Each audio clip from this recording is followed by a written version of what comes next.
네. 공수처장님. 네. 네. 뭐 조금 전에 속보도 나왔고 질의 답변도 하셨는데, 공수처 검사들 연임 제가 됐으니 철저하게 수사하십시오. 네, 잘 알겠습니다. 네, 각오를 다지시기 바랍니다. 네. 법원행정처장님, 예. 자료 한번 보실까요? 예. 아까 우리 존경하는 이건태 의원님 질의 때 나왔던 건데 제가 조금 더 이어서 질의할게요. 보시는 것처럼 A라는 분이 B를 상대로 형사 고소를 했고 동일한 사건으로 민사소송을 제기했습니다. 그런데 형사에서는 무죄 판결이 선고됐죠. 다음 페이지 넘겨주세요. 형사재판 무죄가 선고됐어요.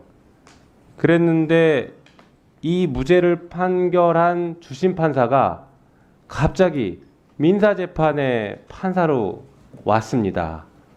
그러니까 이 원고 입장에서는 얼마나 황당합니까?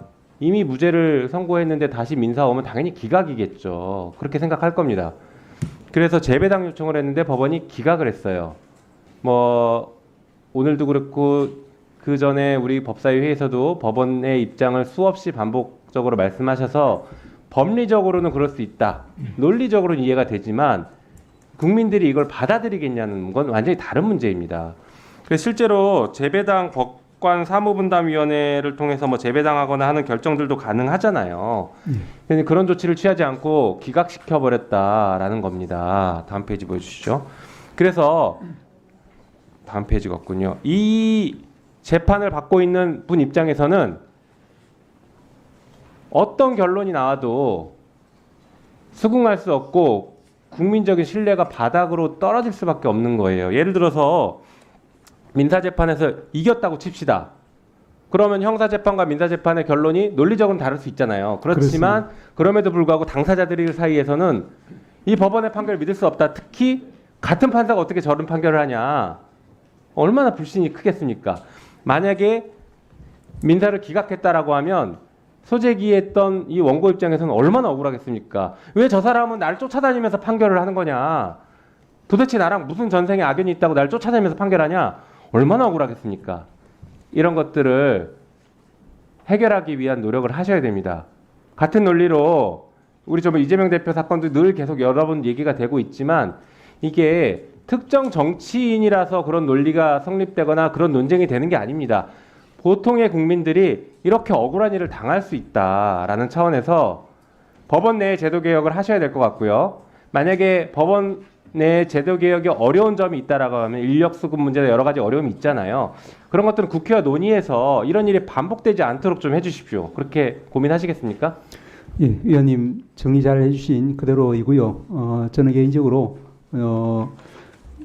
위법하지는 않지만 그렇지만 국민의 관점에서 볼 때는 좀 우려하는 부분이 충분히 크다라는 점에 공감을 합니다. 네. 다만 이제 그렇게 생각하시는 많은 분들도 말씀 주신 것처럼 사실은 이제 저희 법관들 그리고 재판부 수가 좀 충분해야지 이런 것을 제도적으로 저희들이 고칠 수가 있는데 그 부분 즉 법관 정원 네. 문제하고 직결되는 부분이라서 그 부분 다시 한번 말씀드리겠습니다. 네, 같이 한번 논의하시죠.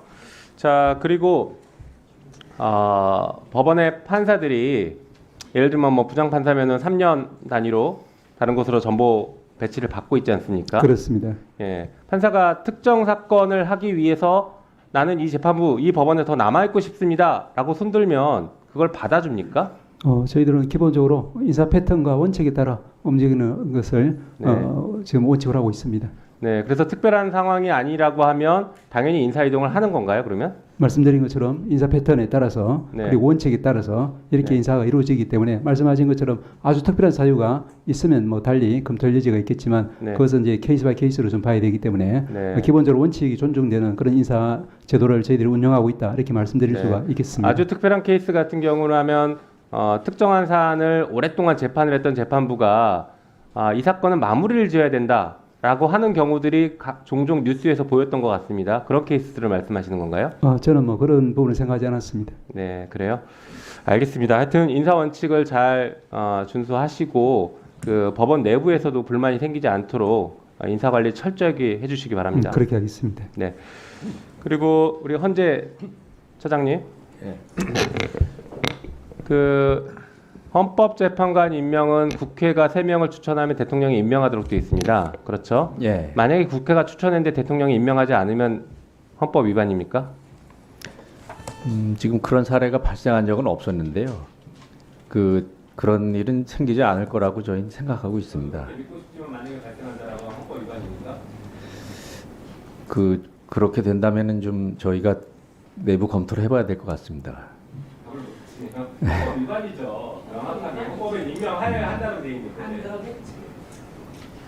그런 상황은 저희가 상상하기도 싫습니다. 저도 상상하고 싶지 않은데 상상이 되니까 말씀드리는 겁니다. 일단 지금 추천 절차가 진행되고 있지 않기 때문에요. 예, 그런 부분은 좀 저희도 지켜보면서 좀 기다리고 있겠습니다. 이건 제 얘기가 아니라 헌법재판소에서 연구 결과로 냈던 연구물에 나온 얘기예요. 헌법재판관 같이 헌법상 명확하게 임명을 하여야 한다라고 돼 있는 경우에는 대통령의 임명권에 재량이 없다. 그렇기 때문에 그건 의무다. 만약에 임명하지 않으면 그것은 헌법 위반이다. 라고 제 얘기가 아닙니다. 헌법재판소 연구 결과물이 그랬습니다.